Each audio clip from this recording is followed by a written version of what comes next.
Kita ke sorotan lain, Kejaksaan Agung memeriksa Kajari Karo dan ke Raja Guguk terkait penanganan perkara kasus dugaan korupsi dana desa yang melibatkan Amsal Sitepu.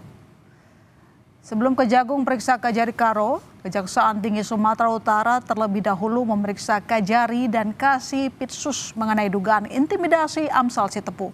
Dari hasil pemeriksaan, jaksa yang menangani Amsal Sitepu mengaku sempat memberikan brownies kepada Amsal Sitepu. Namun pemberian makanan tersebut bukan merupakan bentuk intimidasi, melainkan bentuk kemanusiaan jaksa kepada Amsal Sitepu.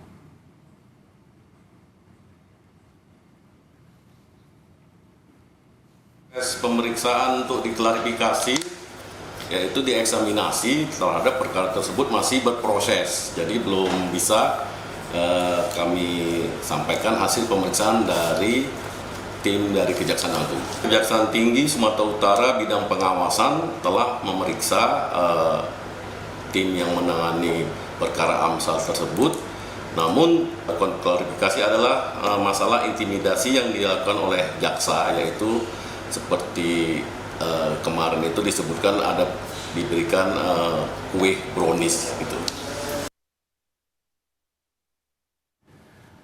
Saudara, Kejaksaan Agung menyatakan bahwa tengah mengusut soal dugaan pelanggaran prosedural yang dilakukan jajaran Kejaksaan Negeri Karo dalam penanganan kasus yang terjadi. Telah melakukan proses hukum terhadap Amsal Sitepu ini sudah sesuai dengan ketentuan dan profesional.